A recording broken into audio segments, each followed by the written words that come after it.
Good evening, everyone. I am so happy to have all of you here for the first edition of the Money Reset program. It's truly an honor to host this transformational experience. For me, it's the first time, so I'm quite happy about. This is the space where we explore, gain clarity, and transform our relationship with money. And to start off, I want to officially welcome you and invite you to connect a little bit. Um, Let me know in the chat where you are joining from and how your energy level is this evening. I know we've got people tuning in from many places. That's why I'm so curious to find out where from. And while you write these answers, I'm going to tell you that over um, 5 days, we are going to dive into understanding and improving our relationship with money. This program is designed to be the perfect length, not too short to miss out on valuable insights and not too long to feel overwhelmed. I've taken part in programs in 12 days, over 12 days, and more than 12 days. And to be honest, it felt very tiring and I lost my interest. So I think 5 days is just enough. My goal is to bring some clarity, to provide answers, and to offer tools that will help you shift parts of your financial life that may not be working as you like. During 5 days, these 5 days will explore how your mind and your brain function when it comes to money, how to manage it, how to grow it, and maybe where you might feel stuck. Then probably together we'll uncover this, why this block exists and how to break through them. By the end, I hope you'll walk away with at least one powerful idea, one probably clarified concept, one actionable solution you can put into practice straight away. Let me check where your location is. I can see UK, I can see Romania, I can see Portugal, I can see Scotland, and the energy level I can see is pretty high tonight, and mine is to the maximum as well. I'm pretty excited to be here with you. Let's set the tone for this program by focusing on your intention. Why are you here? Why do you hope to achieve by the end of these 5 days? Take a few minutes to reflect and write down your intention. Whether it's gaining clarity, maybe learning something new, or finding a solution to a specific challenge, be as clear as possible. I learned that intentions are powerful because they act like filters for your brain.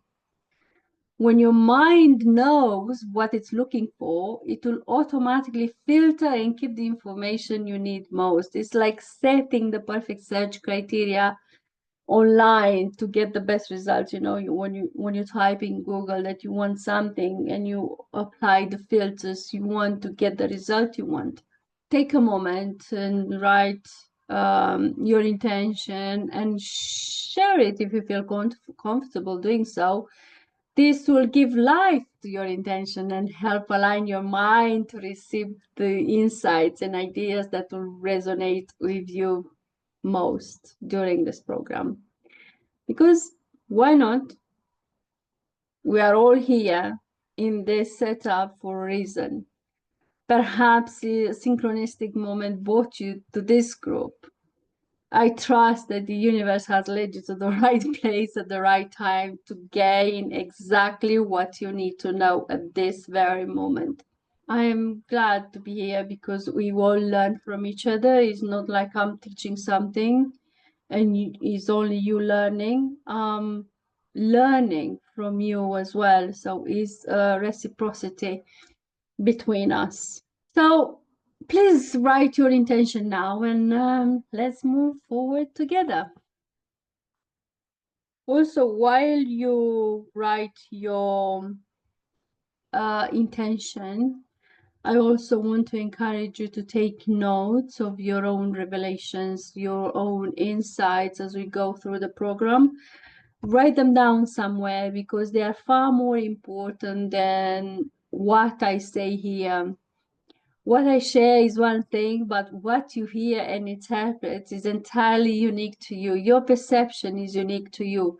And that's what holds the most value. So your insights are personal, shaped by your experiences, and they reflect a deep understanding of your own patterns and situations. You know yourself better than anyone else. Please have your pen and paper ready. I truly believe that your revelations are your roadmap, so don't underestimate their importance. So, is anyone willing to share the intention for this program? Feel free to share in the chat. I read them all. Let's see what you're saying. To relieve stress when you are talking about money, stress, worries, and anxious at times. Someone loves money,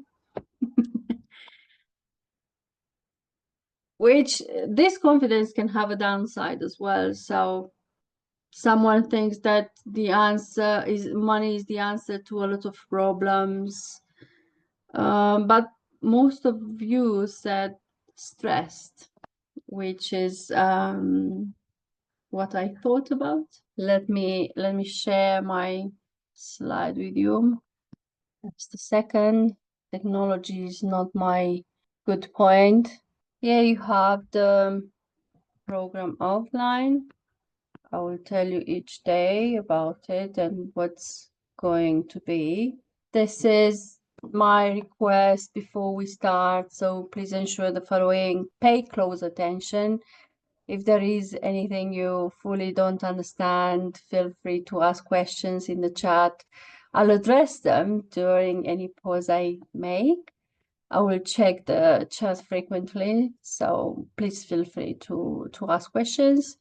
Try to minimize the interruptions. Make sure you are in a space where you won't be disturbed during the session. Have pen and paper ready and take notes of any insights. And most importantly, be open to new perspectives.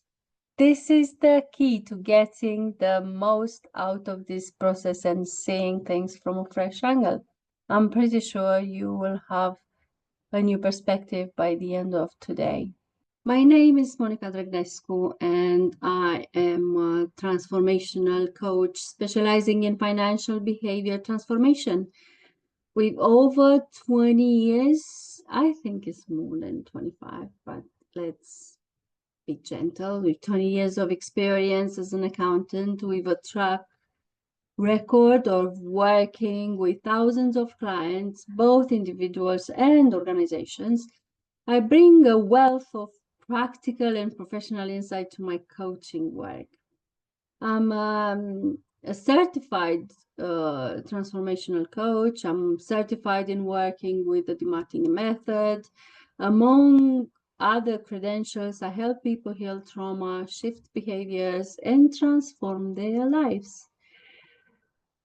And to brag a little bit about it, about my financial situation. Currently, I have no debts, I have assets, investments, and I'm running two successful businesses. Things weren't always this way. 5 years ago, I had a realization that shook me to my core, that I was poor. I know it sounds strange to say you found out you're poor, but for me, it hit me on the day I had read Rich Dad, Poor Dad by Robert Kiyosaki. You know, I think I had read that book for 3, 4 times. But let me tell you my story first. I grew up in a middle class family. My parents always had a little bit above average income. So I never experienced serious financial struggles. I was the only child, so I kind of felt spoiled. We lived in a modest flat, quite comfortable life, but money was always a taboo subject. No one ever talked about it openly, so I never truly understood how to make the most out of money, you know. Um, in the first part of my adult life, I worked in different organizations. But before moving to the UK, I was juggling like three jobs. I had a full-time position with a group of companies, a lot of work, tiring. I was also offering part-time accounting services to other businesses. Um, and I was also helping my husband start, grow, and run a hospitality business. On average, I worked, let's say, 16 hours a day. Um, in my opinion, things were going well, so I thought I was successful. Never mind the empty bank account, the credit cards, the loans from friends and family.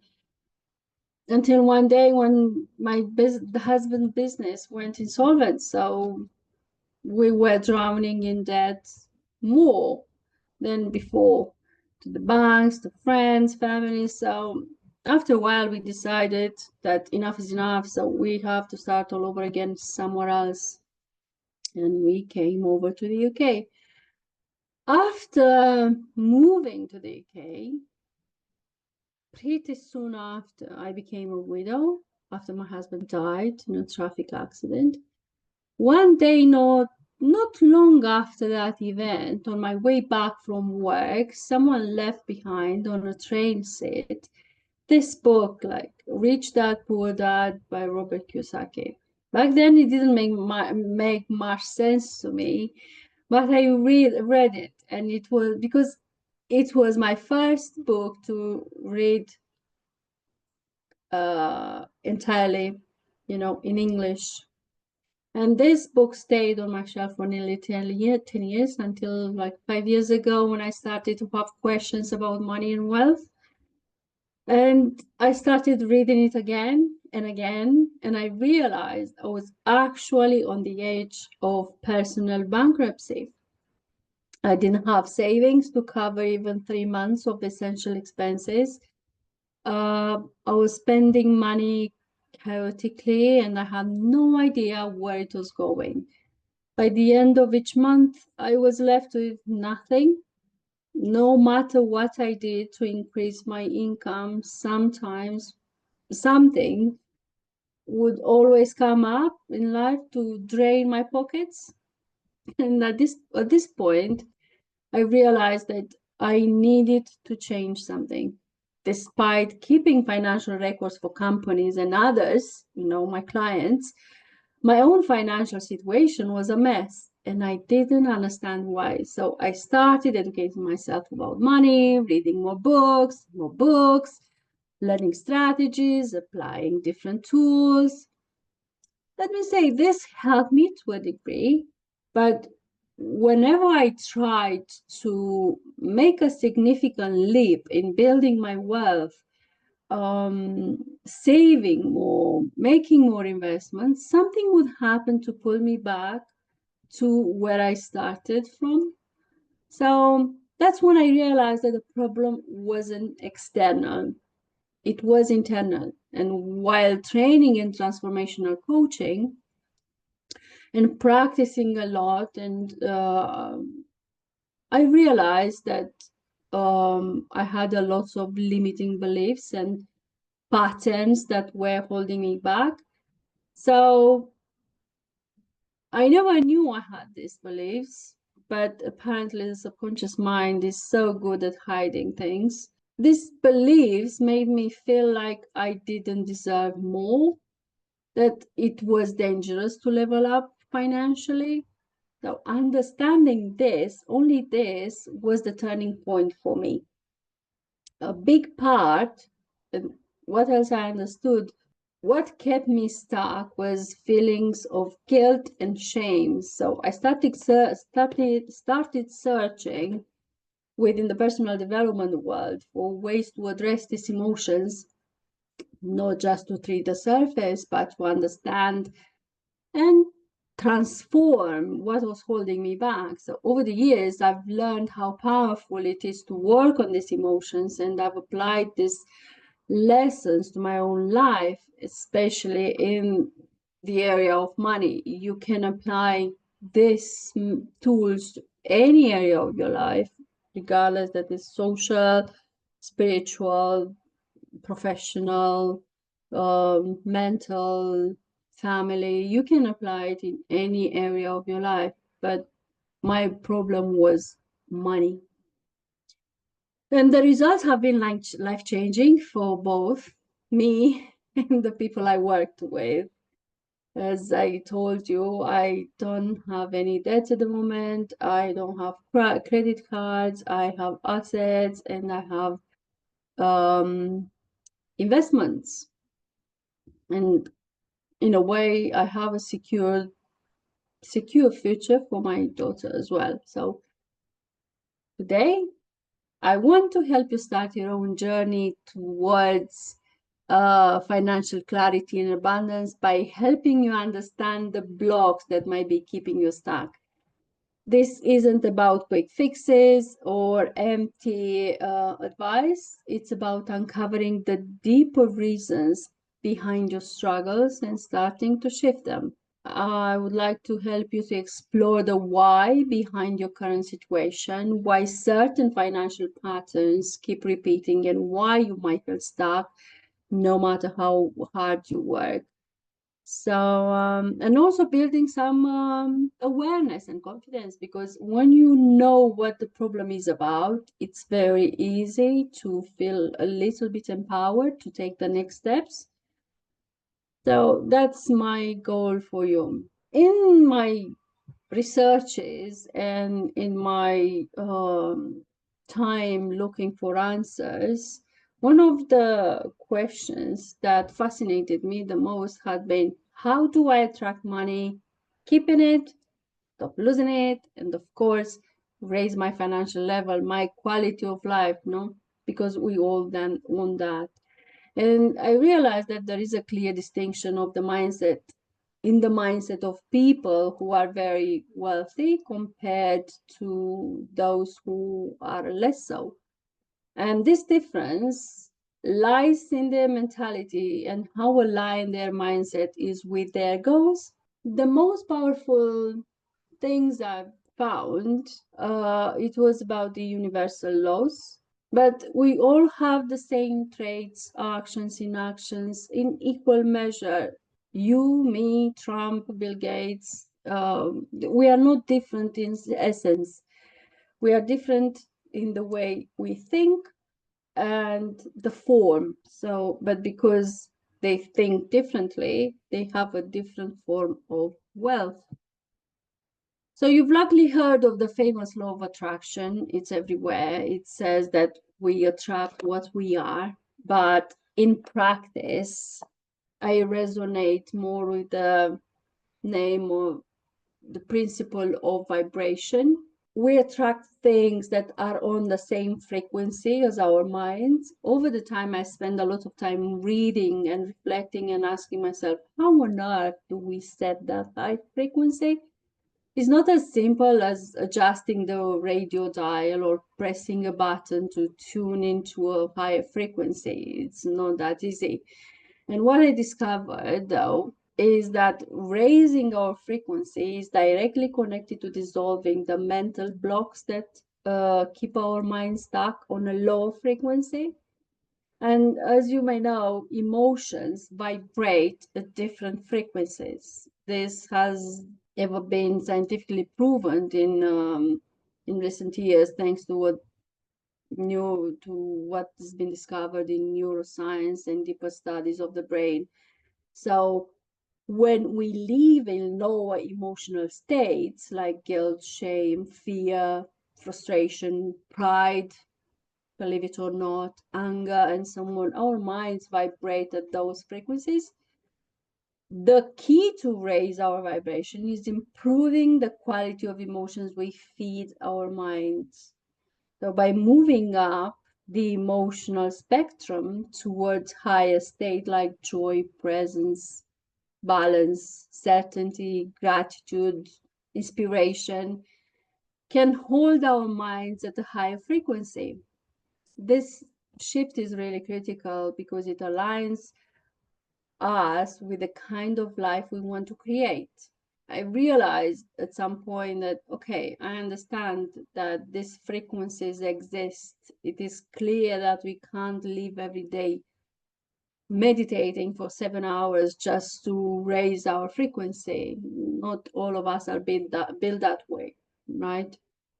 So, how do we live without the constant daily effort to keep those high frequencies and without letting negative thoughts creep in uninvited?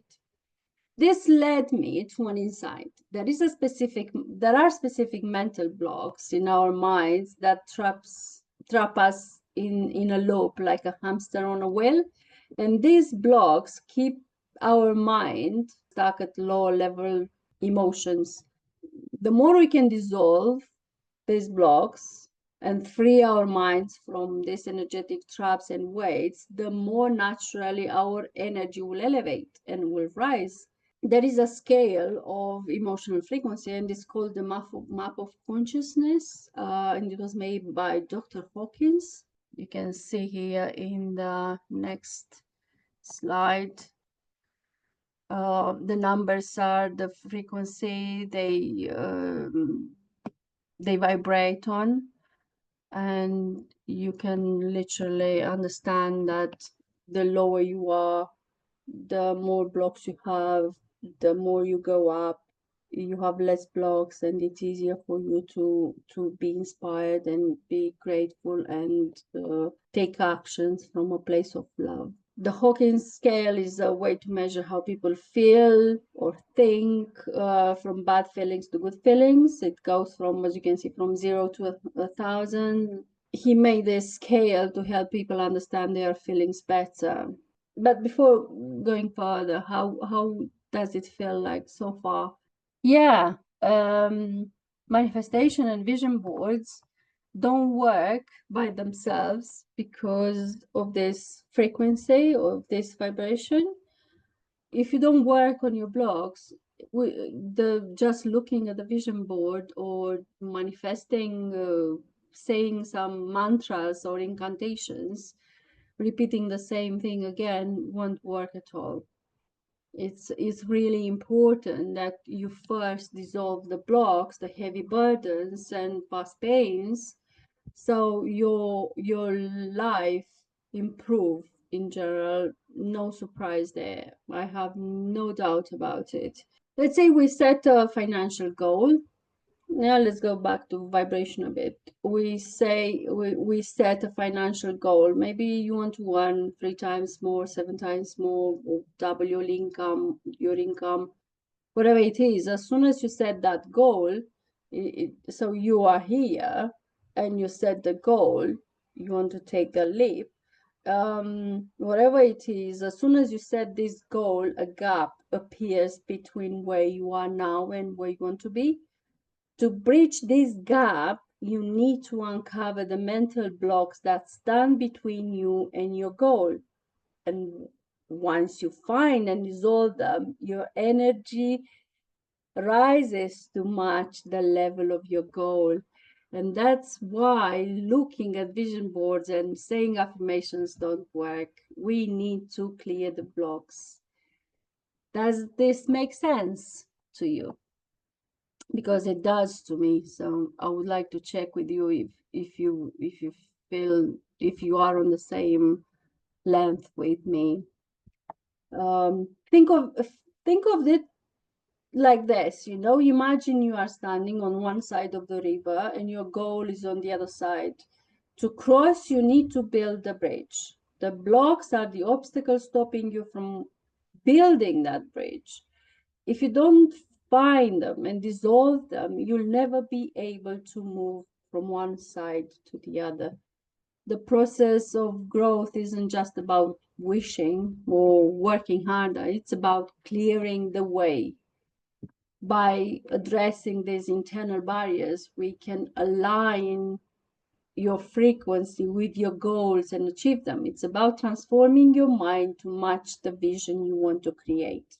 Let me know what you think in the chat about this. I would really like to know. Because you are attending this program, I assume you are in the field of personal development and transformation for quite some time.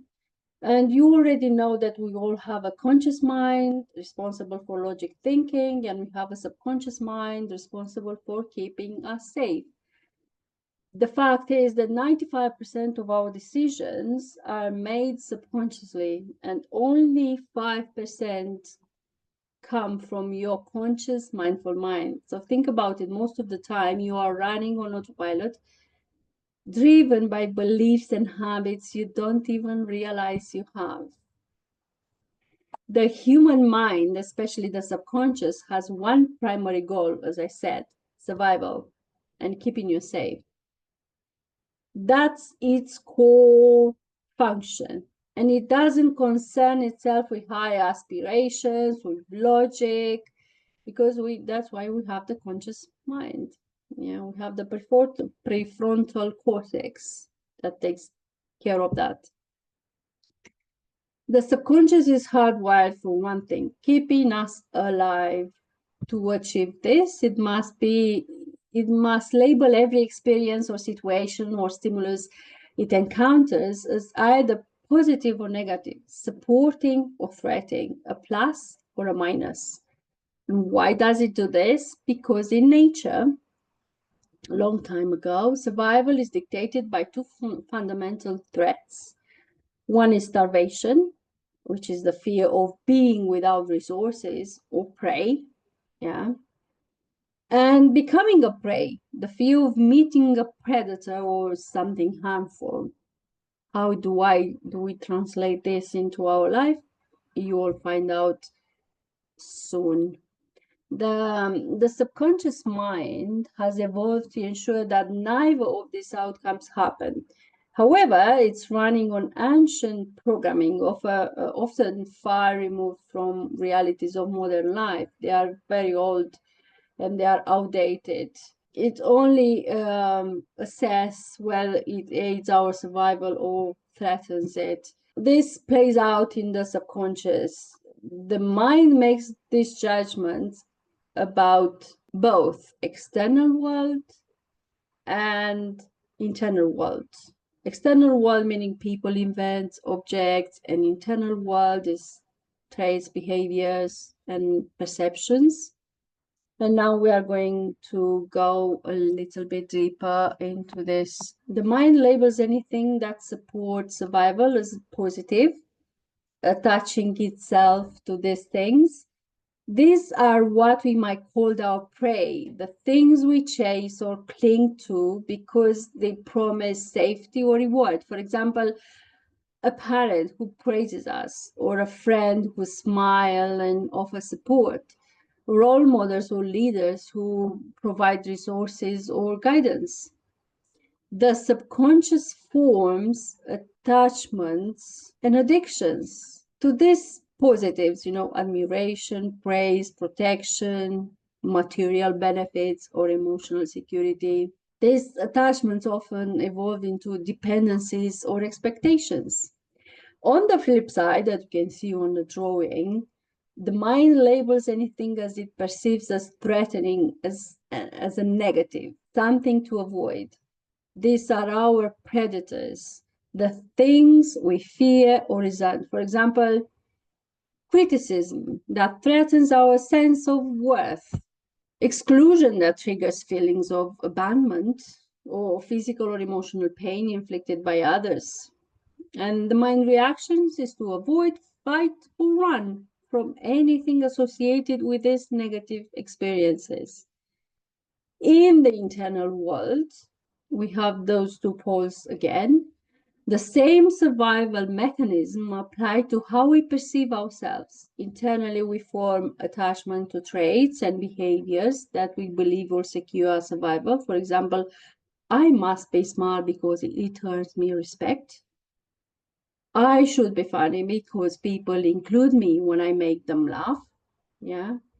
I have to be organized because others praise me for it. And these attachments can shape our identities and how we present ourselves to the world. And then on the opposite side, when we reject or suppress the traits we perceive as threats to our inclusion or safety, for example, we can be disorganized because people will judge me. I hate when I'm seen as ignorant because it makes me feel excluded. In these cases, we might criticize ourselves harshly or hide these traits, hoping they won't surface. The subconscious mind aims to suppress anything it believes diminishes our survival chances, even if it means rejecting parts of who we are. So this dynamic creates continuous cycle of attachment and avoidance, seeking what we believe will help us and avoiding what we fear might harm us. So the subconscious mind is constantly working to keep this balance, whether in our relationships, career, self-esteem, financial situation, because our mind run based on they this polls create like a mental map that has been shaped by past experiences, beliefs, perceptions. And this map governs our decisions and behaviors every single second. And it's rooted in two fundamental survival mechanisms, let's say. One is the impulse, yeah. The impulses are driving us towards what we perceive as good, pleasurable, or rewarding. It's like an internal go for it signal. When we fall in love, we are overly excited about the opportunity.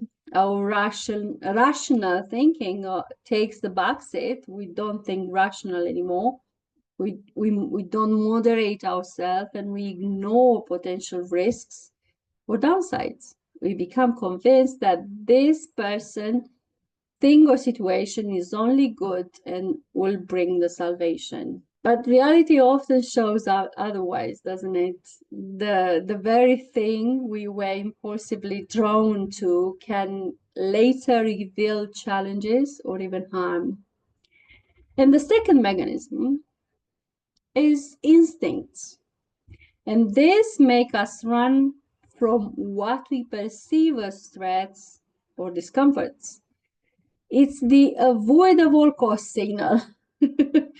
So, for instance, we avoid people who criticize us or situations that make us feel uncomfortable. But the truth is, criticism often holds valuable feedback. If we can process it constructively, criticism can help us grow. Unfortunately, our instincts don't see it that way. They only scream, run, run. The mind is simply doing what it's designed to do. And these maps and mechanisms are survival tools that they've been shaped by our past experiences. When we were younger, our minds created these maps based on the environments we grew up. For instance, if you were praised for being organized, your mind linked organization with survival and success. If you were criticized for making mistakes, your mind marked criticism as a threat to avoid at all costs. Maybe if you were criticized and punished, your brain just put them together and they said criticism equals conflict equals punishment. So they put it in the specific drawer and said, avoid this. The challenge is that these mental maps were often formed long ago, as I said, in childhood, and they don't always align with our current reality. That's why today we want to do something, but we can't We keep getting stuck on things, and we think is our knowledge, is our skills, but it's not that. It's what's coming from behind, because this maps, they run like outdated GPS systems, giving us direction based on roads that no longer exist.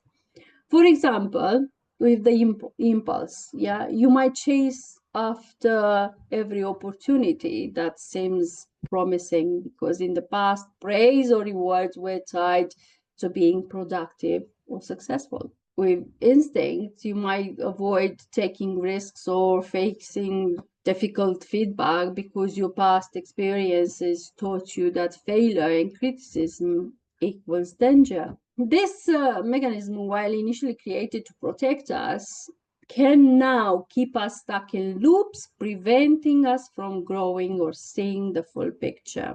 I know it's a lot to take, but this is only the foundation, and tomorrow we'll go more deeper into this. We'll take one by one, and I'll show you how each pole, it creates patterns and influences your behaviors, financial behaviors especially. At the core of these maps lies a very simple truth. Principles of the universal law particularly, but the principle of duality and polarity, which this one deeply resonated with me, because I believe that if people understood it, we would live in a society vastly different from the one we see today.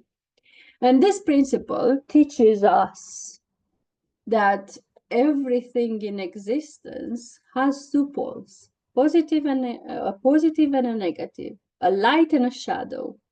But here where we go wrong, we tend to fixate on just one pole, usually the one that causes us pain or discomfort, because that's how the mind works. It focuses on problems to ensure survival. However, when we obsess over a single pole, we miss the bigger picture. And most of the time, we found ourselves stuck in that pole because we violated this principle by clinging too tightly to the opposite pole. So let me explain. Okay, let's say anxiety, because I've seen it many times, and probably you have seen it in your lives, the ones next to you, in your family, in your friends, is everywhere. So anxiety itself doesn't exist in isolation. Anxiety is nothing. Yeah, it says nothing. It arises from attachment. We attach ourselves to specific outcomes, expectations, desires. So instead of just battling the anxiety, we could simply shift our focus to addressing the attachment that created it in the first place. See? So it's not the anxiety is the problem, is what caused it. The same thing with the depression. Depression, I know it's painful and challenging, but when you think about it, the word depression, it stems from an initial pressure, the pressure we placed on ourselves to meet unrealistic standards or ideals. When the weight of that pressure becomes too much, we collapse into depression. By acknowledging this duality, we can start to ease the pressure rather than solely fighting the depression. And imagine that people go on medication because they are depressed. I'm not saying medication doesn't help, but it doesn't address the cause. And let's go to something that in the latest years became more and more prominent, the imposter syndrome. Imposter syndrome doesn't appear out of nowhere. It arises because there is an exaggerated pride hiding in the background, yeah? An attempt to project an image of perfection, of being better than, or having it all figured out, okay? Let's say if I stand in front of you and say, I'm Monica and I'm both brilliant and foolish, smart and stupid sometimes, organized and unorganized, knowledgeable about money, but still learning, not knowing everything. Where is the imposter? There is no imposter when I fully embrace my duality, the fact that I'm not always good. And I have moments when I'm not good. Yeah. But if I present myself as flawless, as someone who knows everything, that is always on top of things, very organized, very smart, very knowledgeable, knowing everything about money, what do you think it happens?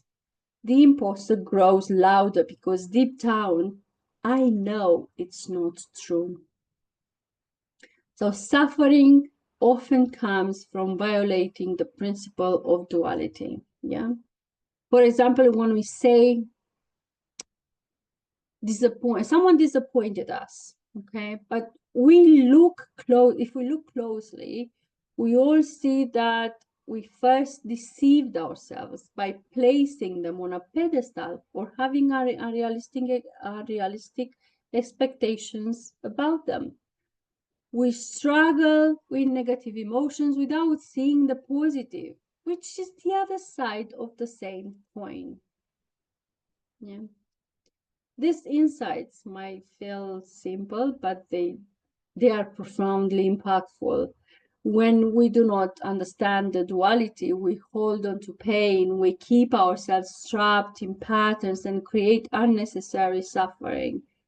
Because understanding and applying the principle of duality allows us to, one, see the whole picture and recognize that every situation, emotion, person has both positives and negatives.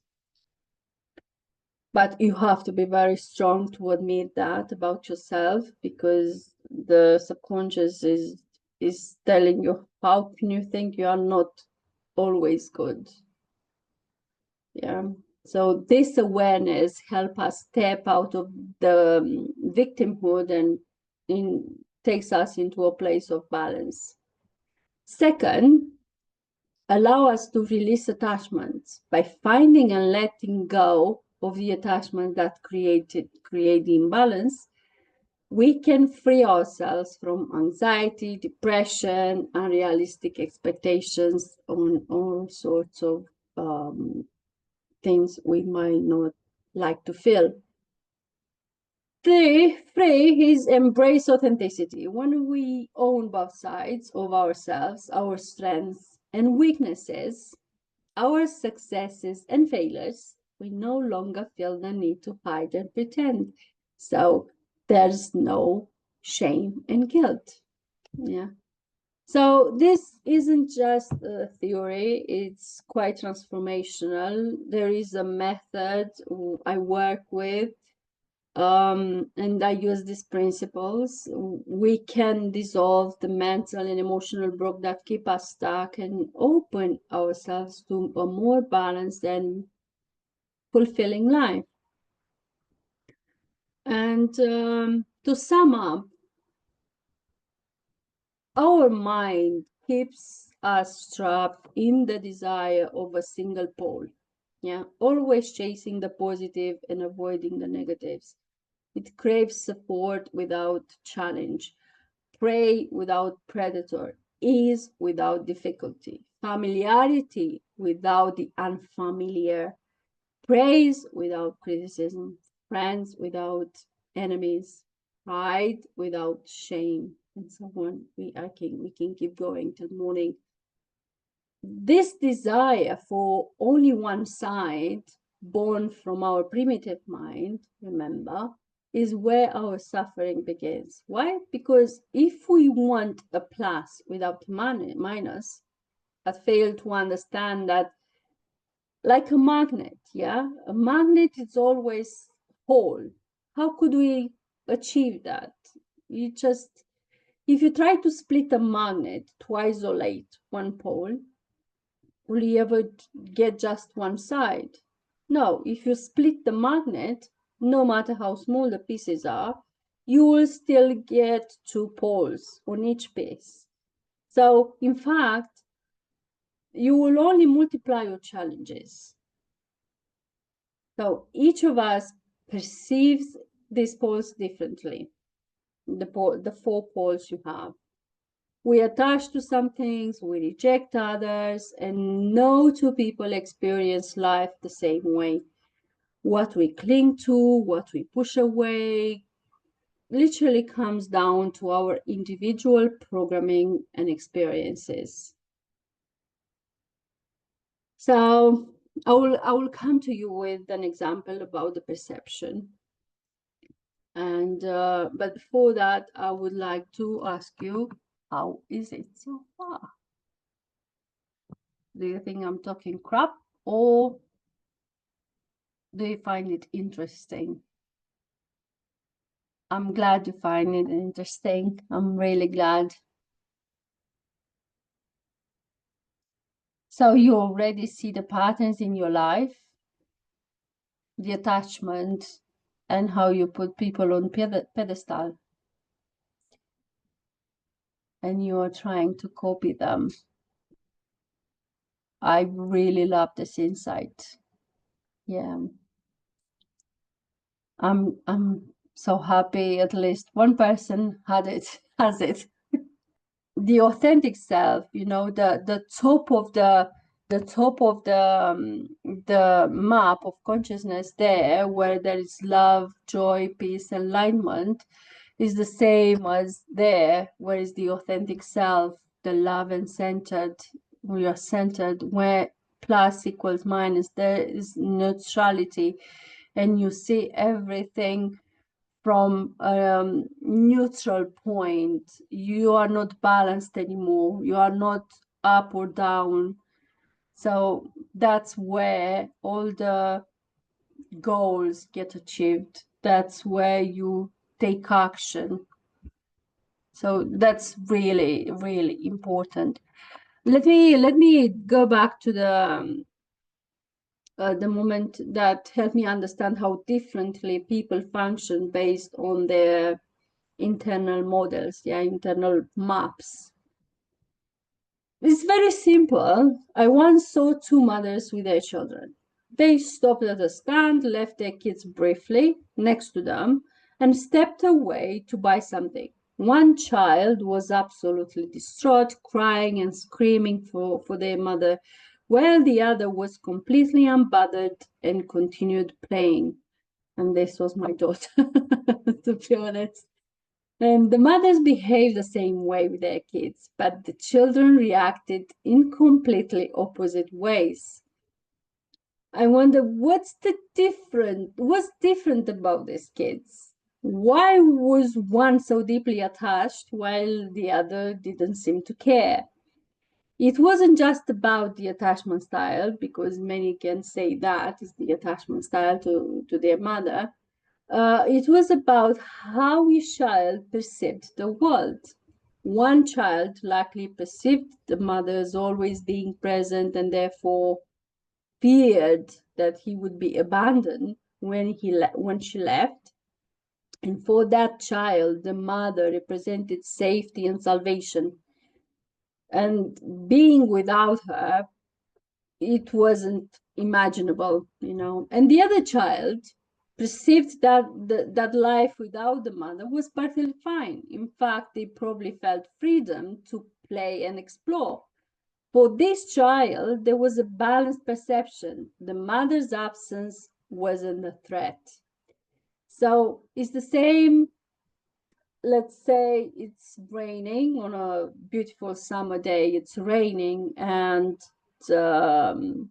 farmer who's got his crops there and they need watering, is pretty happy about the rain that is raining, while in the same time a bride on her wedding day, when she's hoping for beautiful pictures, she perceives rain as a nightmare. So one is a good thing for the farmer, is a good thing that is raining. So his perception is fine. And the bride again is fine because in her perception, in her circumstances, the rain is something bad. So the same thing, two perceptions, different perceptions. So each of us develops unique attachments based on how we perceive the world and our experiences. So we cling to things that feel vital to us, but this these attachments can evolve into sabotaging patterns. Because understanding the model of how we form reality is crucial.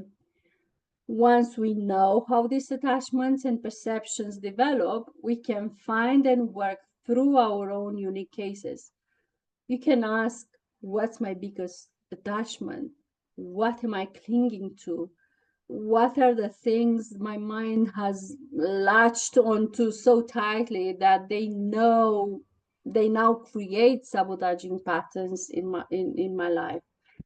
By answering questions like this and diving into our perceptions, we can start untangling the patterns that hold us back, and we can regain balance in our lives. So we have this map with 4 poles. In the next, we have a summary of the map with 4 poles. One is the external arcs, is the admiration, addiction, attachment. Basically, is the same thing. The things that um, we hold on to, yeah, and put on the pedestal. And the opposite side is the resentment and fear, is things or people we reject, we want to avoid or fear. And in interior arcs, we have pride within ourselves, traits we attach to, thinking this is who I must be, or I am like that. When you hear someone saying I am like that and being proud of it, that's unbalanced perception. That's very unbalanced. And the opposite side is shame within ourselves, like traits we disown, hide, or wish to erase from our being. So everything we do in life is tied to this map. We navigate life much like a tourist in a new city, but relying on old maps, because these have been formed a long time ago, as I said. They are, imagine going on a holiday to a city, but you are using, I'm not talking about Google Maps and stuff like this, but I'm thinking of normal paper maps. You are using an outdated map to find your way around. You might get lost or miss out on what the city really has to offer. So similarly in life, we use multiple internal maps that were created long ago. So they dictate what to look for, one, what to look for, the qualities of things we believe we might chase, and what to avoid, the traits or experiences we fear and want to escape. So these maps define our patterns or behaviors, our self-image, and crucially, our sabotaging patterns, especially when we stick to them so rigidly. So that's what is about today. You have a kind of a bigger picture. I've tried to put as much information as I could, but tomorrow we go and dig on each pole separately. They are so interconnected, and they create so many maps and so many patterns and so many behaviors. But if we go on each one of them separately and how they influence our financial decisions, you will probably have a better understanding and you will be able to at least look at yourself and compare and search and find what's keeping you stuck. So tomorrow we'll dive into the internal poles. We will take pride and guilt and shame. So I'll share examples and show you how they influence the decision you make, in mostly financial ones, because that's why we are here to find about the financial decisions, behaviors, and how to get over this. And also I'll show you examples of patterns in our life and how these maps create the patterns. Well, this And think about it, while this applies to every aspect of life, our focus will be on the financial area. So get ready to explore these subconscious maps and how they influence the way you handle money, wealth, prosperity. So this is what is it today. I hope you enjoyed it. I hope it wasn't that hard. I hope you can take in all the information. I hope I made myself clear. I've tried to bring in as much information as possible, but not make it cluttered. So I would like to hear what you have to say now at the end. It would be nice to hear. And I hope to see you tomorrow. Yeah. Today was a general about the general stuff, but tomorrow it will be a lot deeper into the financial decisions, behaviors, patterns, maps, and everything that all these poles can create within you. It's really important to be here, or at least to watch the recording if you won't be able to make it live. So let's see. What did you say? Oh, let me have a look in the chat. Let me stop sharing. Yes, I know it's a lot of information. Yes. But I'm glad you find it useful. Interesting. Someone else said they never heard of this, but it makes sense. I told you from the beginning, it's not a view you'll hear from everyone, because they don't go to the cause of everything. They just scratch the surface.